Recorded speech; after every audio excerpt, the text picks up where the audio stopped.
Hi guys! Dahil Christmas Eve na mamaya, kaya naman I'm preparing myself kasi wala naman kaming handa for Noche Buena, kaya sa labas na lang kami ni Habi kakain. Simpleng kain lang. Ang importante, hindi tayo makalimot sa Diyos. Di naman kailangan ng bonggang handa, lalo na dalawa lang kami ni Habi magsa-celebrate ngayong Pasko. Mas masarap ang Pasko kapag alam mong hindi ka sasalubungin ng utang sa Enero. Hindi kailangan ng pabonggahan. Basta malinaw ang direksyon ng pera, ayusin ang budget, mag-ipon ng paunti-unti, at salubungin ang 2026 ng mas kampante. Woo!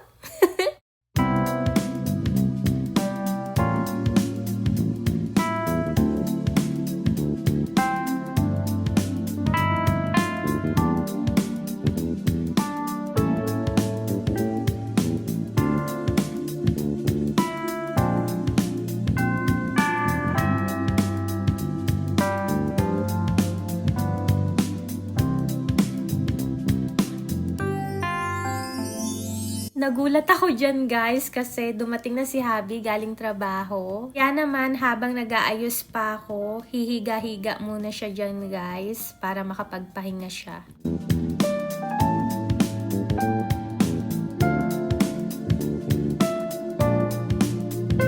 Kahit na holidays dito guys, mapapasko, bagong taon, Thanksgiving, si Habi guys talagang work, ganon. Ang katapos ang pagtatrabaho, kaya naman love na love ko to kasi napaka good provider.